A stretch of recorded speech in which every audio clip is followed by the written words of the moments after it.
Hola, soy Max Kaiser y esto es Kaiser Report. Bueno, todo se ha convertido en algún tipo de estafa, y alguna de ellas es más conocida que otras. Stacey Herbert.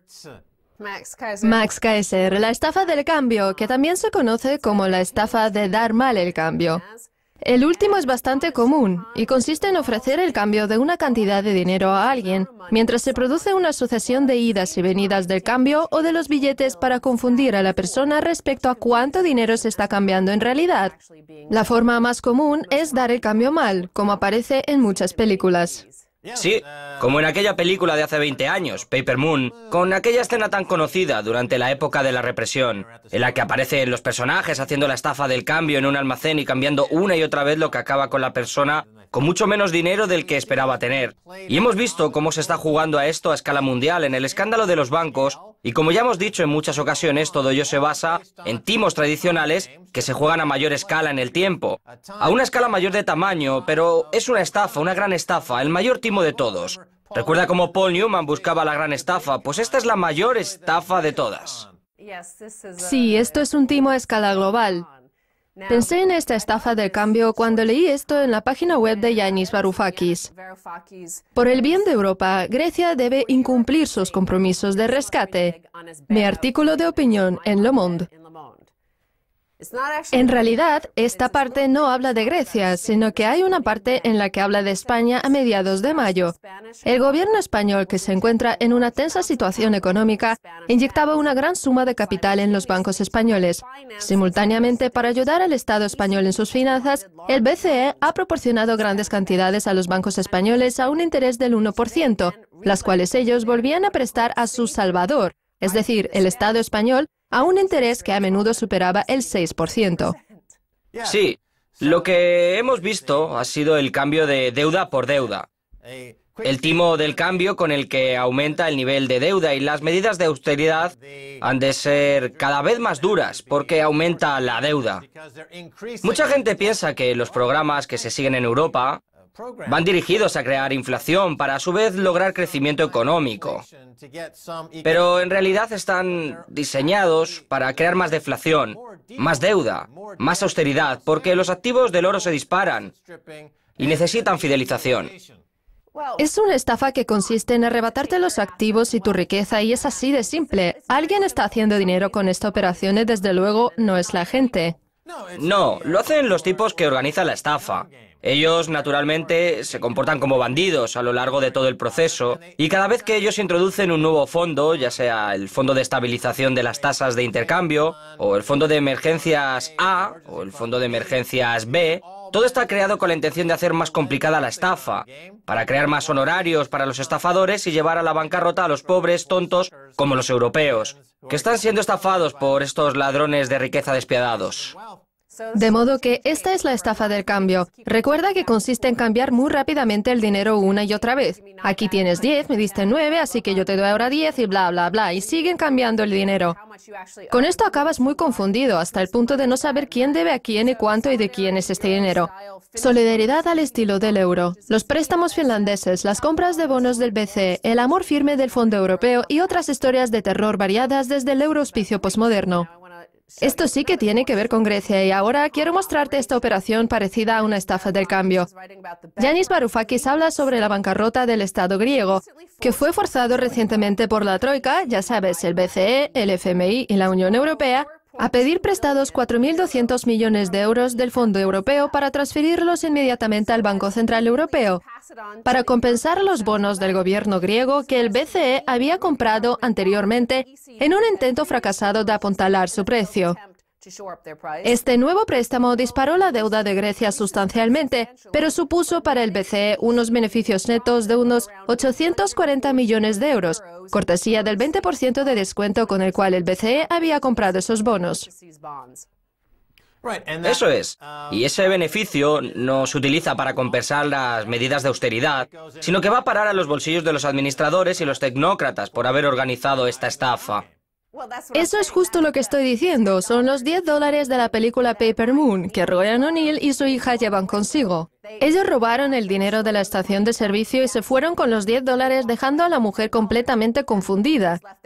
Lo mismo ocurre en este caso con los griegos, que están confundidos porque no saben qué es lo que ocurre, pero lo que sí saben es que hay 840 millones de euros menos.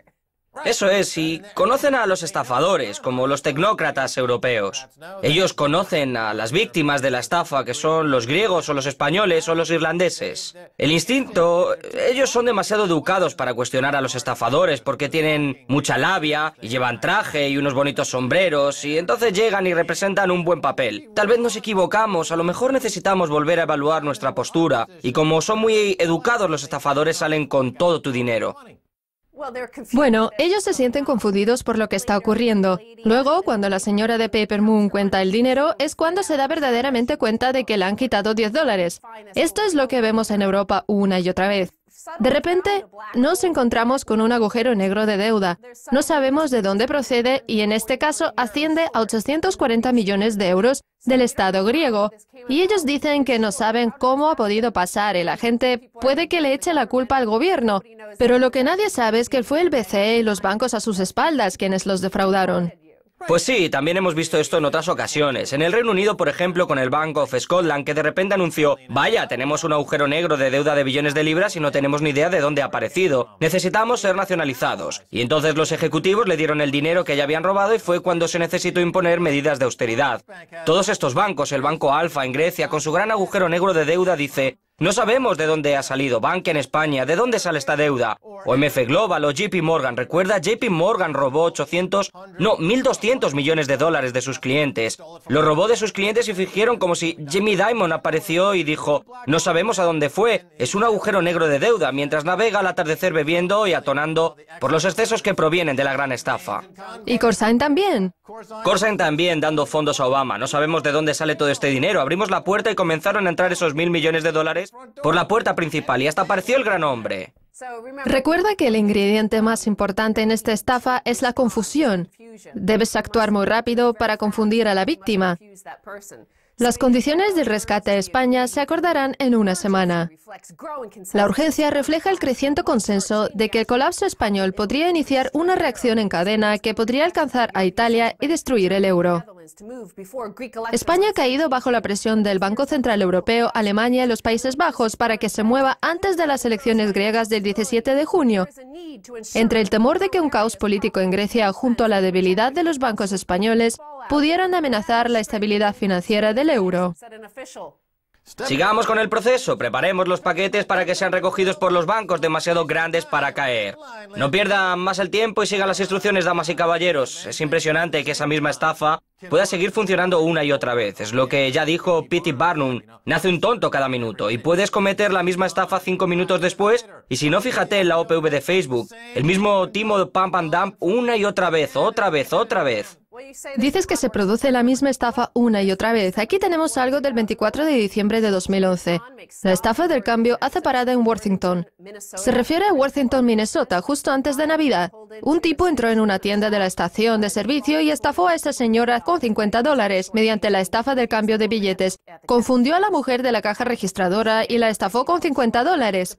La policía dice, y recuerda esto para cualquier noticia que venga de Europa, todo este caos y este pánico, la mejor forma de evitar estas estafas de cambio de billete es ir más despacio, aconsejó Chris Hillsheim, el policía involucrado en una de estas situaciones en Minnesota. Si estás con alguien que intenta apresurar una transacción, deténlo y presta atención a solo una transacción por vez. Ellos intentan apurarte y conseguir realizar múltiples intercambios a la vez, de ahí es donde se inicia la confusión.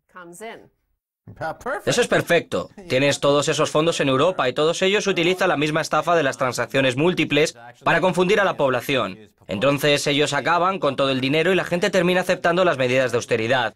Y también tenemos a los bancos en Wall Street como JP Morgan o Goldman Sachs que han creado fondos con los que invierten en la estafa de Europa y lo llaman... El nombre oficial es la estafa del juego del fondo de arbitraje, pero también se podría llamar la estafa del cambio de dinero del fondo de arbitraje de Goldman Sachs y JP Morgan. Y de este modo sus inversores y sus clientes pueden invertir en la habilidad del banco para cometer fraudes en Europa y en el resto del mundo. Pero esto también forma parte de todo el modelo bancario, la confusión con el cambio de billetes y con los fondos sobre más fondos. Aquí tenemos 5 hipotecas que vamos a incluir en un paquete, las uniremos a otra que va a ser mucho mejor y va a ser calificada con una AAA. Y ya sabes, así funciona este modelo. Acuérdate de la estafa de los CDS en lugares como aquel pueblecito pesquero de Noruega o en Montgomery, Alabama, donde llegaron los bancos de Wall Street y dijeron: vamos a cambiar su deuda actual por esta otra obligación de deuda garantizada y sus intereses van a bajar durante más o menos un minuto, pero cuando salgan por un segundito y se tripliquen, entonces deberán 300.000 millones de dólares. Bien, Grecia en concreto tiene varias capas de deuda que proceden de todo tipo de personas, de la Troika, del Fondo Europeo, pero ahora llega uno nuevo, el Pacto de Redención Europeo. Una idea dorada para salvar o condenar al euro. A la nueva idea de Alemania se la llama con coquetería el Pacto de Redención Europeo. Los países con una deuda mayor del 60% de su Producto Interior Bruto, el límite despreciado bajo el Tratado de la Unión de Maastricht, podrían transferir sus deudas en un fondo de redención, que se cubriría con bonos compartidos. La estafa ha sido llamada los eurobonos bajos en calorías. Aquí está el gancho, Max. Los países que utilizan la estratagema tendrán que cubrir el 20% de su deuda con avales, que se podrán pagar con oro o reserva de divisas.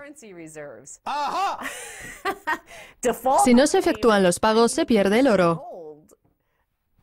Ya lo dije, dije que pasaría. Claro que se trata del oro. Alemania quiere el oro y esta es una forma estupenda de que Alemania consiga lo que quería. Esto era muy predecible y lo llevamos diciendo hace más o menos un año. El juego definitivo es el oro y con esto vemos cómo Alemania obviamente juega su partida. Y ellos añaden, Alemania, la supervisora del pacto y la supuesta heredera del oro, si los préstamos no se devuelven, parece estar diciendo, no confiamos en el euro tal y como está. Es demasiado débil, así que denos un euro más fuerte respaldado por el oro. Ellos deberían haber tenido un euro respaldado por el oro desde un principio, y entonces habría existido una auténtica unión monetaria. Con esto se demuestra que hay una estafa del cambio de billetes, así que Alemania y quien quiera que esté detrás del BCE están utilizando esta estafa y ahora ya saben que Grecia, Portugal y España han caído, y Italia, que tiene 2.500 toneladas de oro, va a ser la siguiente y estos bonos de redención van a ser para ellos. Bueno, hasta que una de esas naciones se salde la regla y ofrezca su propia divisa respaldada por el oro frente al resto de naciones, lo que le dará ventaja sobre las ventas de Alemania y será la moneda que mejor actuación tenga en todo el planeta. ¿O respaldada por la plata? Como México o Atenas, como ya intentamos hacer con Hugo Salinas Price. Acabamos de estar en Atenas impulsando el regreso de la divisa respaldada en la plata como la forma de saltarse las reglas de Alemania y que ellos tengan la moneda que mejor comportamiento tenga por delante de Alemania. Afortunadamente los griegos despertarán en esa realidad. Exactamente, se preparan para el timo del cambio de billetes. ¡Totalmente! Stacey Herbert, gracias por haber venido a Kaiser Report. Gracias, Max. No se vayan, volvemos con mucho más, quédense ahí.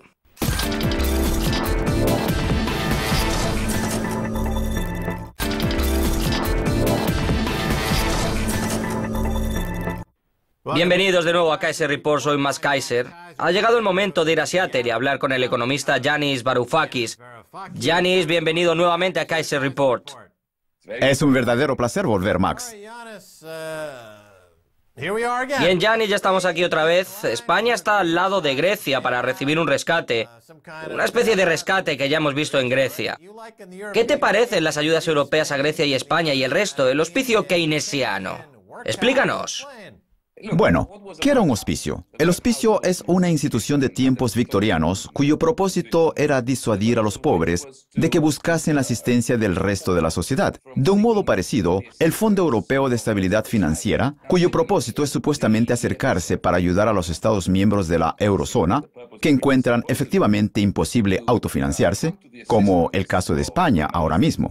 Las condiciones que este fondo impone, así como también el Banco Central Europeo y los europeos en general, sobre los Estados miembros que necesitan la ayuda del fondo, son las condiciones de los auspicios keynesianos. En otras palabras, la razón por la que España se ha mostrado tan reacia en las últimas semanas para solicitar la ayuda del fondo es que la vida se convierte en algo desagradable, embrutecida y bajo este fondo.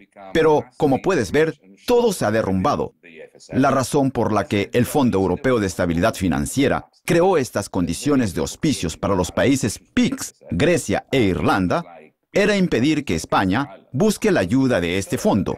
Pero todo el asunto de los rescates ha resultado tan tóxico para Europa que ahora España, a la que supuestamente se le había disuadido debido a esas condiciones keynesianas de la casa de los pobres, del hospicio, del fondo, al final ha caído en él también. Así que, ¿qué es lo que viene ahora en Europa, además de su completa desintegración? Sí, España realizó un comentario cuyo efecto... Ellos querían el dinero, pero no querían lo que iba junto con ese dinero. Así que para mí es menos parecido a un hospicio y más parecido a un prostíbulo. El primer día en el prostíbulo, una prostituta, me acostaré con el cliente, pero no haré esto y no haré esto otro. Pero una semana más tarde, ellas harán todo lo que se les pide por hacer, porque ese es su trabajo como prostitutas. Tanto Grecia como España o Irlanda las han colocado en la situación de ser putas de deuda para la Troika, el Banco Central Europeo, el FMI y esos otros jefes del prostíbulo. Supongo que ganarán unos cuantos dólares, pero a cambio pierden su soberanía y pierden su integridad. Pierden su referencia moral y se encuentran en el mal camino. ¿Qué está mal en esta analogía? Un prostíbulo es potencialmente rentable. El Fondo Europeo de Estabilidad Financiera y todas esas instituciones que se han creado para salvar a Europa y la eurozona en el último año y medio son imposibles de sostener. Así que el prostíbulo, por emplear tu analogía cruel y vulgar, va a quebrar, va a la bancarrota. Pero mira, Max, piensa lo que estaba ocurriendo antes de que España acudiera al fondo. Teníamos esa demanda de la fracasada relación entre los bancos, el gobierno español y Europa. La quiebra de los bancos españoles, que han sido rescatados porque ellos están recibiendo dinero del gobierno en esos momentos durante mucho tiempo. Bien, el Estado español estaba en quiebra. ¿Y cuál fue la solución para el mayor bien de Europa? El señor Draghi, en concreto, apareció con la operación de refinanciamiento a largo plazo. Así que los bancos, que han sido rescatados por el Estado español, pidieron prestado dinero al Banco Central de Europa al 1% para prestárselo al gobierno español, al que estaban rescatando, al 6%. Esta austeridad de Ponzi, y es una austeridad de Ponzi, porque las condiciones para obtener esto, para obtener el refinanciamiento a largo plazo, era que el gobierno español estrujara, exprimiera efectivamente la economía española y que se impusiese la austeridad que ya lleva cerca de un año o año y medio. Y por eso España está en bancarrota y debe ser rescatada como Irlanda, Portugal y Grecia. El único problema es que el fondo de rescate no es suficiente para rescatar a España y todo va a estallar. Yanis, creo que acabamos de encontrarnos con un término fantástico, la austeridad de Ponzi, porque en un esquema de Ponzi tradicional se introduce el dinero nuevo para pagar a los primeros miembros de la estafa piramidal, pero en este esquema de Ponzi inverso europeo o la estafa del conflicto de la austeridad, no entra nuevo dinero, sino nueva deuda y siempre a unos intereses más altos. Así que la deuda se mueve en espiral. La deuda inversa de Ponzi garantiza, sin lugar a dudas, que como dices es el hospicio o el prostíbulo, pero es inevitable pasar por el esquema de Ponzi. Es una estafa piramidal negativa de una deuda inclusiva interna, ¿verdad? Exactamente, es muy simple. Se supone que la austeridad es apretarse el cinturón y utilizar el dinero para que el sistema continúe funcionando. No importa si el sistema es un hospicio, una granja o un estado. La austeridad nunca puede funcionar en la eurozona debido al modo en que funciona su arquitectura. Así que no tenemos austeridad. Tenemos lo que yo llamo una austeridad de Ponzi. Porque, por un lado, se exprime utilizando la ideología de la austeridad y apretar el cinturón de los contribuyentes, en un estado que es absolutamente insostenible, porque en realidad se mata todo tipo de vida económica dentro de Europa. Están creando una recesión enorme por someter a la gente hasta ese extremo. Y a la vez, se está creando una enorme cantidad de dinero que se reparten los bancos y los estados, pero de un modo insostenible. Y es por eso, por lo que yo lo llamo una austeridad de Ponzi. Bien, quiero destacar este punto. En el caso de Grecia y ahora en el caso de España, lo que los gobiernos piden a la gente es que acepten dos cosas: la austeridad y más deuda. La gente de estos países cree que aceptan la austeridad creyendo que de ese modo reducen su deuda. lo cual es absolutamente falso. Como señalas en tu blog y en tus notas, se les ha pedido que acepten la austeridad y además todavía más deuda. En el caso del rescate de España, ¿sería como Grecia? Creo que ya hemos dicho que lo sería, así que quiero seguir con esta otra pregunta. ¿Ese préstamo de 4.200 millones de euros que Grecia ha sido forzada a solicitar recientemente del Fondo Europeo de Estabilidad Financiera no es un buen ejemplo de tu estafa, tu austeridad de Ponzi? ¿Quién forzó exactamente a Grecia a que firmara ese préstamo? ¿No fue el gobierno provisional quien aceptó el préstamo? ¿Quién se beneficia con ese préstamo? Centrémonos en el detalle de Grecia, la austeridad de Ponzi, en el esquema de Ponzi inverso en Grecia por parte del Fondo Europeo y su préstamo. Recordarás que el pasado noviembre tuvimos a los supuestos tecnócratas dirigidos por el primer ministro no elegido democráticamente, el señor Papademos, uno de los peores banqueros centrales del mundo, junto con el señor Trichet, quienes aumentaron las tasas de interés antes de que Lehman Brothers cayera. Este caballero, el señor Papademos, que resulta que fue colega mío en la Universidad de Atenas, presidió la negociación que condujo a Grecia a la firma del segundo memorándum de entendimiento, es decir, el segundo rescate de la Troika. Como parte de ese segundo memorándum, Grecia se comprometió a tres cosas: préstamos a plazo que recibió de la Troika, los pagos que debía realizar a la Troika por esos préstamos, y en tercer lugar, las medidas de austeridad que exprimía la ciudadanía. El gobierno griego, el gobierno provisional supuestamente tecnócrata, que depende del apoyo parlamentario de los grandes partidos políticos, los partidos socialista y conservador, vio este movimiento desde el principio. Así que el gobierno griego jugó su parte del juego. Ahora, déjame que te comente una parte concreta que ya mencionaste. Hace 2 semanas y media, y según el calendario de pagos de los préstamos, Grecia iba a recibir 5.200 millones de euros del Fondo Europeo de Estabilidad Financiera, de los cuales iban a poder conservar 1.000 millones para que el Estado pudiera emplearlos para compras, para hospitales y escuelas y pensiones y todas esas cosas. 1.000 de esos 5.200 millones. Y los otros 4.200 millones volvían al Banco Central Europeo. Y ahora voy a explicar esto. Lo interesante es que la Troika rompió este acuerdo. Así que esos 1.000 millones que iban dirigidos al Estado griego nunca llegaron al Estado griego. Pero los 4.200 fueron a Grecia. Pero no a Grecia en realidad, sino que tuvo que pagar cada uno de esos euros de los 4.200 millones de euros al Banco Central Europeo. ¿Por qué al Banco Central Europeo? El Banco Central Europeo, con toda su sabiduría, si recuerdas, hace año o año y medio, entró en el mercado de los bonos secundarios y compró esos bonos de Grecia e Irlanda porque supuestamente eso ayudaría, lo cual fue un error, por supuesto. Aún así, acabó con miles de millones de bonos griegos en sus cuentas. En marzo, todos esos bonos, todos los titulares de bonos fueron ejecutados salvajemente, pero no los del Banco Central Europeo. Así que el banco quería su dinero de vuelta y que esos bonos griegos fueran compensados, y que fueran compensados por su valor nominal. Y eso, a pesar de que el Banco Central nunca los compró por su valor nominal, sino con un descuento del 20 o del 30%. Lo cual significó que el gobierno griego, y así es como terminó con todo esto, en 2 semanas y media, pidió prestado 4.200 millones de euros de un brazo de la Unión Europea, del Fondo Europeo de Estabilidad Financiera, con el fin de saldar la deuda con el Banco Central Europeo, para que el banco obtuviera una rentabilidad de la quiebra del Estado griego cuando la población griega estaba siendo asfixiada. Eso es austeridad de Ponzi, Max.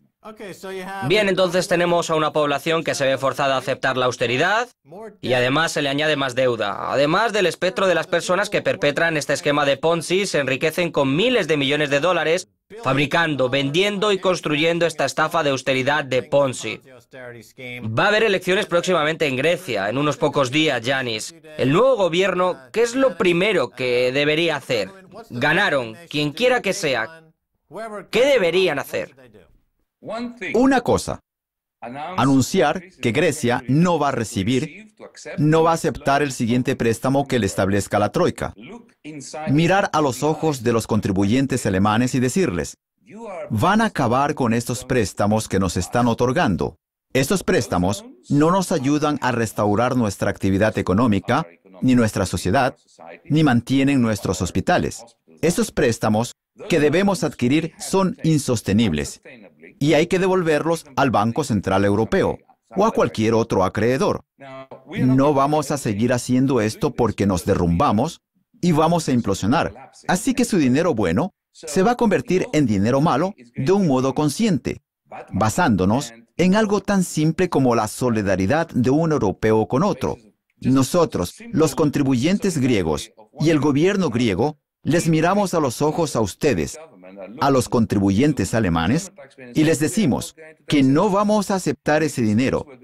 Y si eso significa llegar a la bancarrota, que así sea, porque estamos arruinados y tenemos que encontrar otra forma de que funcione nuestra eurozona o que se vaya al infierno. De acuerdo, Yanis Varoufakis, nos quedamos sin tiempo. Muchas gracias por haber venido a Kaiser Report. Gracias, Max. Y eso es todo en esta edición de Kaiser Report conmigo, Max Kaiser y Stacey Herbert. Quiero dar las gracias a mi invitado, Yanis Varoufakis. Si lo desean, pueden enviarme un email a kaiserreport@rttv.ru. Hasta la próxima, Max Kaiser les dice adiós.